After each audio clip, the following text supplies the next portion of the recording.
Hello everyone, welcome to JS Gigs and my name is Deepak. Here in this tutorial we are going to be talking about another important aspect of Angular framework, which is forms. So what are forms? Forms are essentially a very important part of any application. Any enterprise application that you build usually interacts with the user in a formular way, in a way in which the forms are written. For an example, when you log in to any website, the username and password and clicking on submit button is part of a form. Let's say if you wish to display or if you wish to enter some of the details about any user or yourself or anybody for that matter, you enter those details in terms of form, and then that's what you submit or you save in the backend. Here in Angular, forms are pretty awesome. This is probably the finest part of Angular framework, that the forms design and the form classes are written very beautifully in Angular framework. So there are two types of forms essentially. So before I begin, I'll take you back to the Chrome browser, and here the Chrome browser, I'll quickly give you an overview. So essentially there are going to be two types of forms. The first is a template driven form. The other one is a reactive form. So firstly, we will see what template driven forms are all about, and we'll see how to bind a value and how to retrieve one. And after that, we will also see how the reactive forms work and what are the other modules which are responsible for reactive form to work, and how it really works in Angular framework. Without further ado, let me quickly open the application that we have been fiddling with all that while. It's this, right? So there are two tabs here, home and about. And what I'm going to do is, like, I'm going to be putting in some of the details here at the about, probably at the home template. And from there, we'll start changing it. So let me take you to the code. And here the code, I'm going to be opening the app component. There are two, home and about. And what I'm going to do is, like, I'll just open the home component first, and here at the home component I'm going to be making it as a template driven form.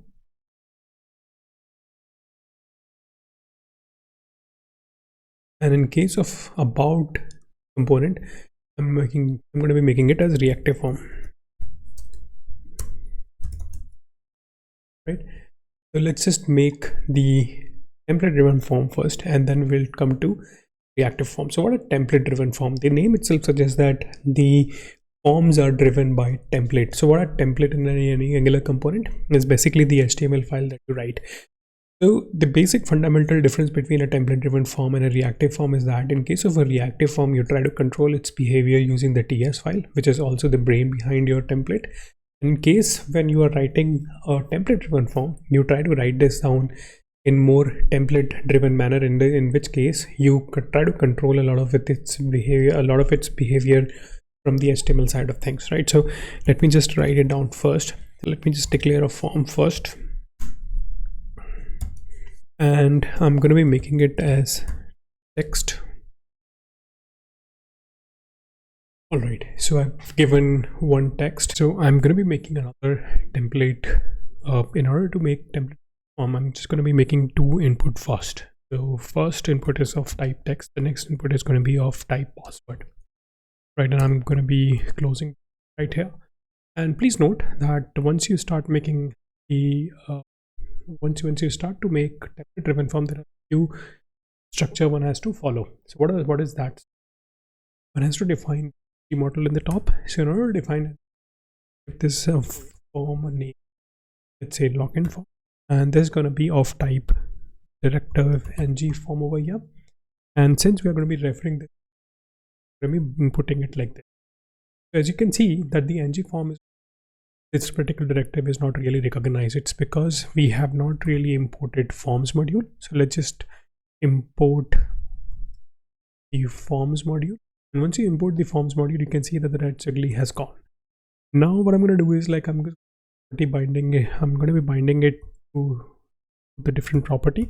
This ng model has to be defined in a two-way property.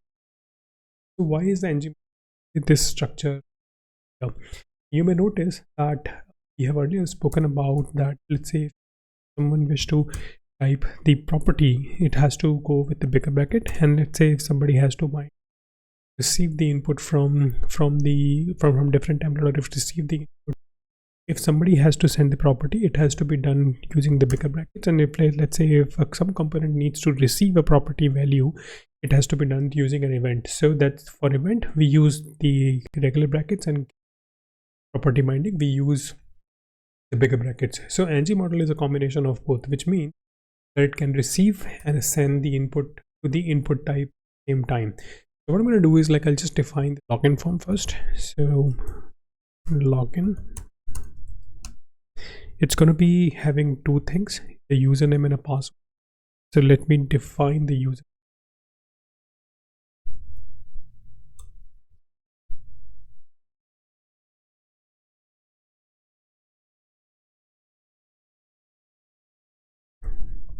Username,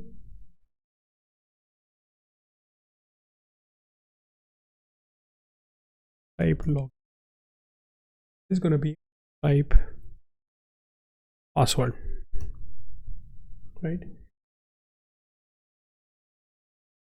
So next, what we're going to do is, like, we're going to be defining a button. This button is going to be having a property click event first. And what if somebody clicks on this event? I want this event handler to be fired. Let me define the body for this.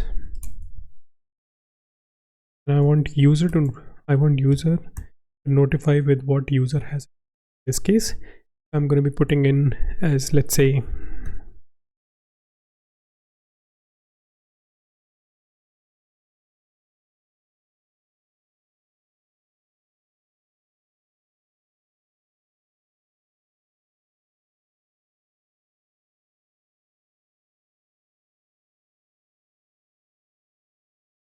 if this, what would happen?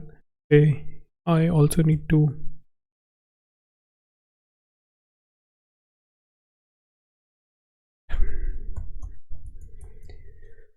let's see if this has worked or not. So in order to see if it worked, we need to take you to the Chrome browser once again. Component. All right, so another property is another problem over here. So it says if ng model is used within a form, either the name is set or the form control must be defined in ng model. So what does it mean? So let me take you back to the code. In this particular input form is defined, either the name has to be given. If the name is not given, then it has to be driven as ng model option that is standard true. So either one of these properties should be set. So once you set both of these properties, it is the error would be gone. So see how it worked. So there you go. Now you can see the home component does not really show any problem. But let me take you to the code. So what I do is, like, in just for your case, for your reference, but then whenever you're defining a form, you must either define. So now let me take you back to the Chrome browser and we'll write down some values and we'll see how it worked. Right. So let's see in the Chrome.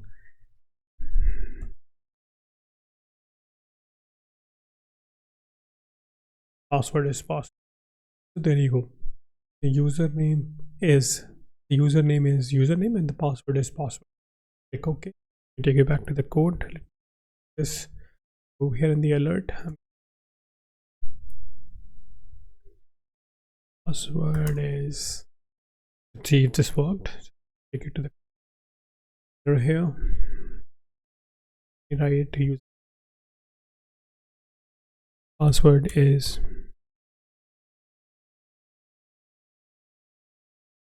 there you go. Now you can see that the values have written in and then you're able to read them.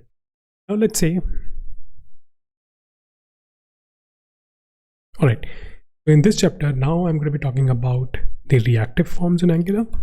So let me just start.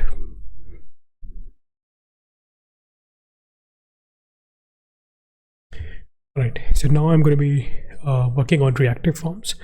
So as I've spoken about it already in the past, that reactive form basically means that reaction or the form will be controlled by the TS file instead of a template.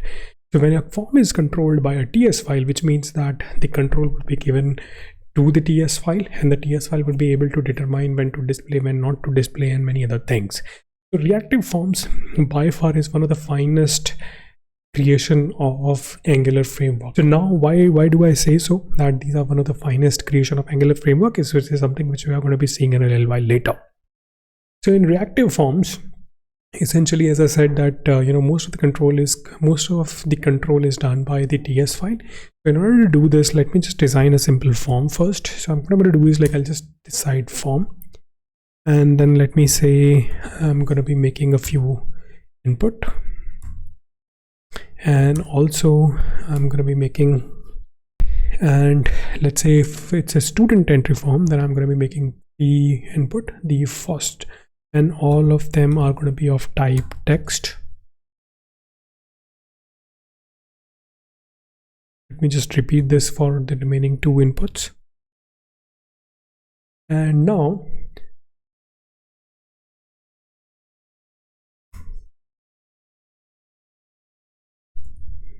let's say the first is name, surname, and let's say address, or let's say city.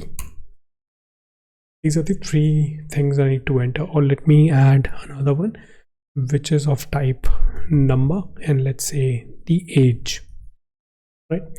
So these are the few inputs I'm going to be designing. And when I design these input, right, so let's see how do they appear on the page first. So I'm going to be taking you to my Chrome, and let's just click on about. You can see that name, age, surname, and city are appearing here, and there's no console error, right? So here we are good. So let me take you back to the code. And now what I'm going to do is this is a normal form, and it does not really have any content related to the reactive form. In order to make this a reactive form, what we really need to do is to first of all make a class. First of all, we need to make a class object of FormGroup, and then we will talk about FormControl. Okay. And before that, I want to take you to the Chrome, and I'll open the reactive form documentation. Right. So here, if you notice that it first of all talks about a reactive forms module, then it talks about the form group, then it talks about the form control, and there is another important aspect which is forms array, right? And that's something you can actually see in the Angular form documentation. If I were to come here, then you would see that form group, form array, and form control, and along with that there is a AbstractControl class. So in order to open the AbstractControl class, let me open the API for the AbstractControl, and please see here, let me just make it a little bigger font for you to easily read. This is the base class for form control, form group, and form array. What does it mean? It means that all these three objects of all these three classes, which is form control, form group, and form array, have the same parent, which is AbstractControl. Now, what is AbstractControl? Essentially, AbstractControl is a class which has all of these methods and values associated with it. So what are those values? Which are read-only, validator, async validator, pattern status, invalid, and all of these values that you see over here, right? So sync, set async validator, add validators, add async validators, and so on and so forth. All of these. If AbstractControl is a parent class of all these three classes, what does it mean? It means that all these values, functions, and properties would also be available in their child classes, which is form control, form group, and form array. Along with that, form control, form group, and form array provide their own implementation as well. So which means that if AbstractControl is the parent class for all these three classes, so the object of form control, form group, and form array can assign to one another. What does that mean? It means that I can actually make form array, and inside the form array I can have form group, form control.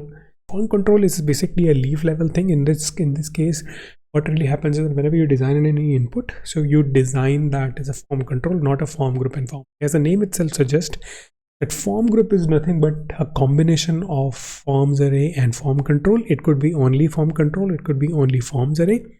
Same is with the form array, meaning it could be an array of form group and form control. However, form control would only be a form control. It cannot really house form group and form array per se, right? So form control is a leaf level thing, right? So now I will take you back to the Angular documentation, and the form that we are going to be designing is this. So I believe I'm pretty much clear with my explanation that what really form group, form array, and form control is. Now let us just design form control and form array and form group, and let's see how it really works in action. So in order to make this work, I'll take you back to the code, and here the code. What I'm going to do first is that I'm going to be importing few modules. So what are those?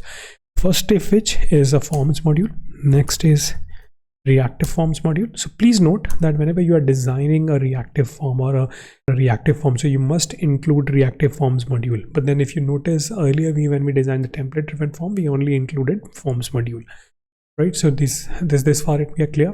Now what I'm going to do is I'm going to be designing a form which is going to be of type form array, form group, right? So let's say student details.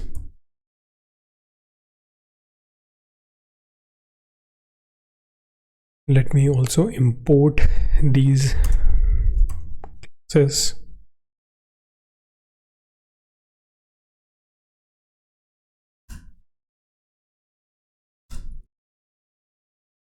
Right, so we have imported these. Now let me try to use them here in the templates. In order to use them, what we really need to do is that firstly we will have to define the form group or the parent level form with the form group. So the parent level form form is basically the form tag here at the line number 2. Let me put this here,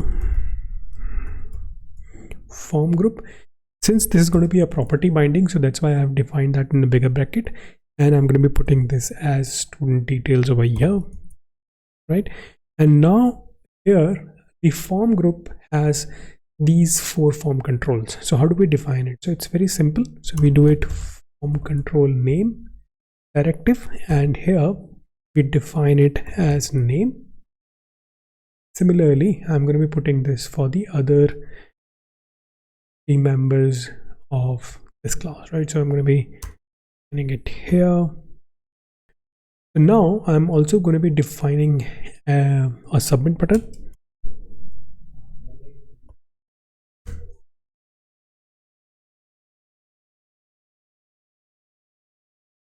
Click and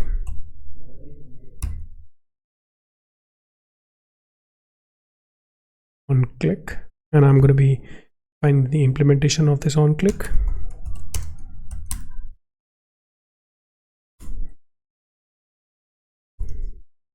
And whatever value we write, I'm just going to be displaying that value as is to you.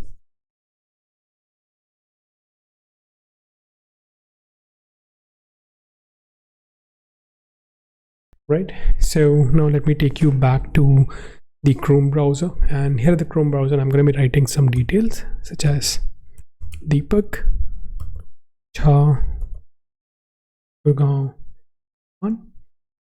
And it says object. We will fix this. In order to fix this, I'll take you to the code again, and here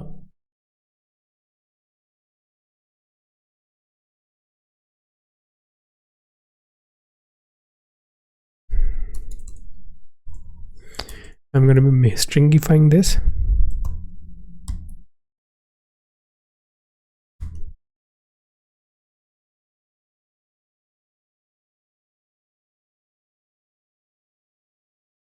Okay, now let's see if that works. So I'm going to be defining the same details once again. I'm going to take you back to the code.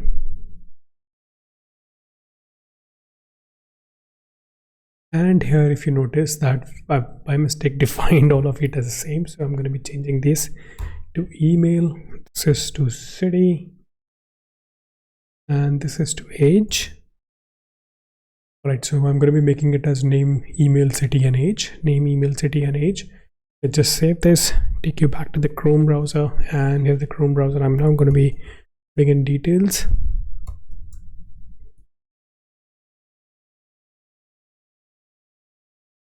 There you go. So you can see that the object is being printed properly and being alerted to the user. Let's just save this, right? So now I'll take you back to the code, and we're going to be doing some more addition to it. So this is the bare minimum expectation, or the bare minimum implementation of reactive form. As I said, reactive forms are by far one of the finest creation of Angular framework. So now I'm going to do is I'm going to be putting in a few other controls here, such that I'm going to be putting in some conditions. I'm going to be putting in some values, and I'm going to be putting in some validations also. So in order to do this, firstly what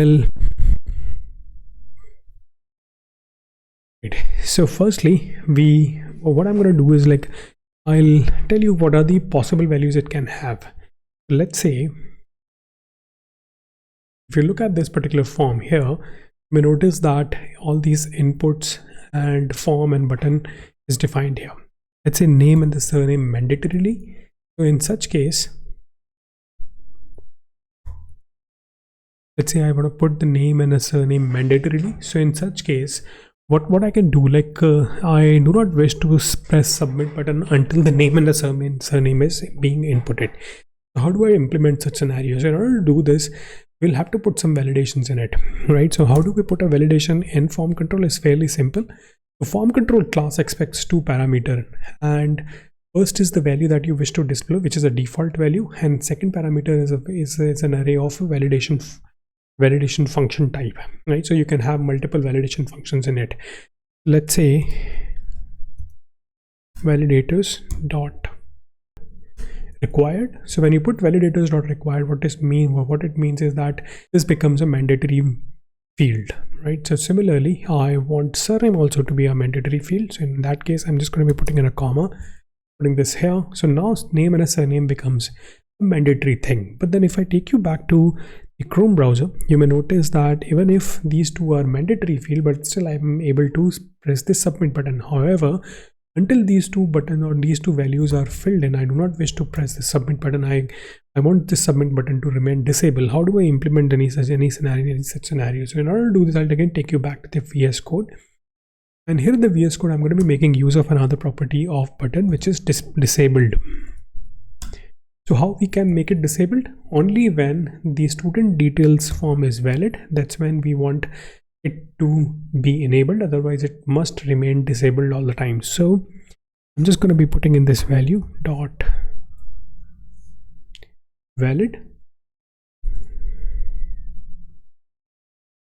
So what it means is that, let's say if the student details form is invalid, that's when until then this will not be enabled, and only when these two values are filled in, the submit button would get enabled.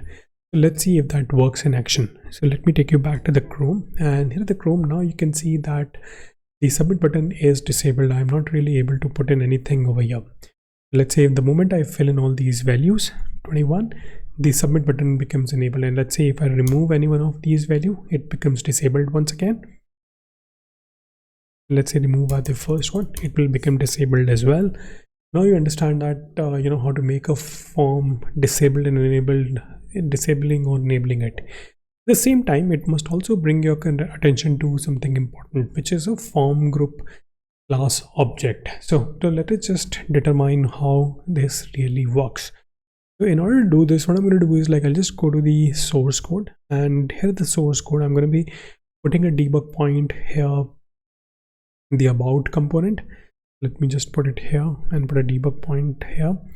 And now we are going to be displaying and we are going to be seeing the value of or the object of a form group. Let's say if I press enter, it comes and stays here. So let me just type it down, this dot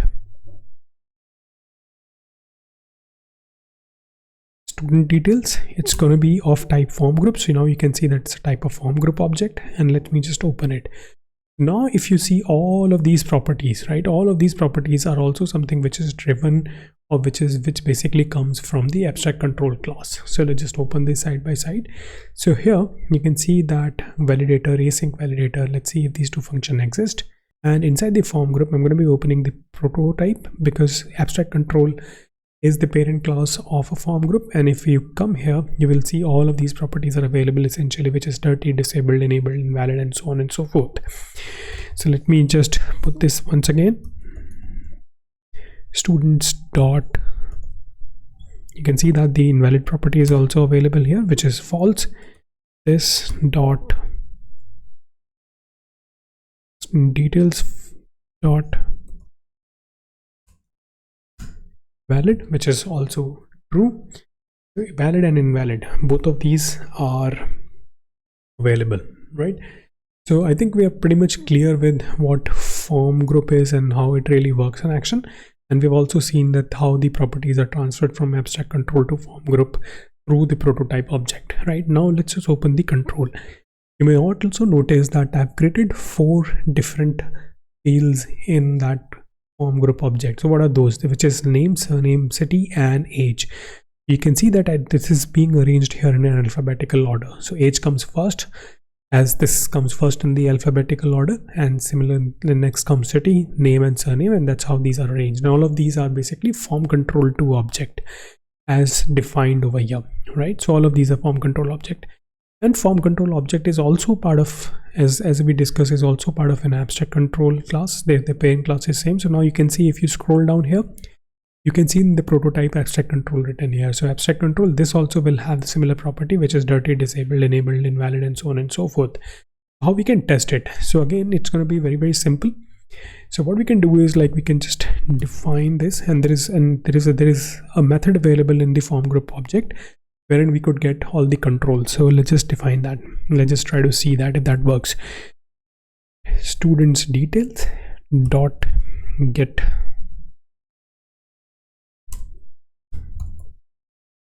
controls. So if I put this, it is going to be basically sending me an object. This object will contain all the form control object inside it, which is age, city, name, and surname, right? So now form control, and let's say if I wish to see what comes in age and if this is invalid or not, so I can put in this way and see, you can see that the invalid false, which means the valid is going to be true, right? And now let me just remove the breakpoint and let it go, and you can see that disappears. And let me remove this, right? Now you can see that this disappeared, right? And now if we were to check this, it would have come as valid as false and invalid as true. So right, I believe that this is also clear to all of you. And if you have got questions, and this is just a very basic of reactive forms, ladies and gentlemen. Form has a lot of different options and things that you can do. In case if you're not able to understand, please do write down in the comment section below, and I'll be more than happy to create a separate video tutorial around it. But then this is pretty much it for the basics of it. We're going to be covering more into detail when we start to make an application we are planning to build after completing all of these, which is this one, which is going to be having multiple pages, multiple forms, and things like that. All of these will, all the knowledge that you are gaining in this particular tutorial, you would be able to utilize them when we start to make a particular dashboard towards the end. So stay tuned, ladies and gentlemen, and if you have not really subscribed to my channel, please do so. And if you're liking my work, please hit the bell icon, please hit the like icon, and also share these tutorials with your family and friends who are learning Angular or who wish to become better at Angular. And thank you once again, ladies and gentlemen, for watching all that while, and I'm going to be seeing you in the next tutorial when I'll cover the injectable services part of Angular framework. So thank you once again. I'm going to be seeing you in the next one.